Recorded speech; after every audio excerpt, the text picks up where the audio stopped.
Moradabad municipality की गाड़ी में 3 बैलेट बॉक्स चोरी से ले जाने की कोशिश के बाद एसपी कारकुनों ने स्ट्रांग रूम के बाहर जबरदस्त हंगामा किया।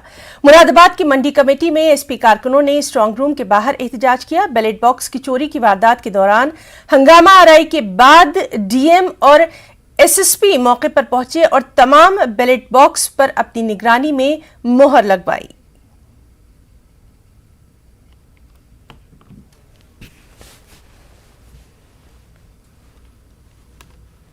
ऐसा है कि मुझे अभी पता चला है कि यहाँ पर बैलेट पेपर्स जो हैं कोई अधिकारी लेकर एंटर हुआ है यहाँ पे, जहाँ परिंदा पर नहीं मार सकता, वहाँ पर वो एंट्री कैसे मिली, ये बड़ा जांच का विषय है। और इसको मैं अभी आया हूँ, जस्ट पहुँचा हूँ, और हम इसकी तहकीकात कराकर सजावार को सजा दिलाने का काम करेंगे।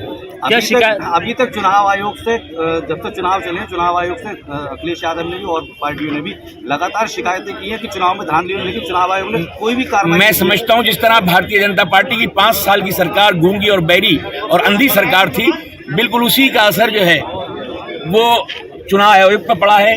आप कोई शिकायत कर दीजिए, आज तक अभी तक न कोई एक ट्रांसफर कराया है, न कोई एक्शन लिया है, न जाने कहाँ है चुनाव आयोग। वो चुनाव भी जानता है और आयोग जानता है। तो आप ये मानते हैं कि जो आज यहाँ पे आपको बैलेट पेपर मिले, तो आप चुनाव आयोग को शिकायत करेंगे तो आपको न्याय मिलेगा? हमें नहीं समझता, मगर शिकायत करना हमारा फर्ज है। हमें नहीं समझता कि न्याय मिलेगा, लेकिन हमारी सरकार जब आ जाएगी तो सजावार को सजा जरूर दिलाने का काम करेगी।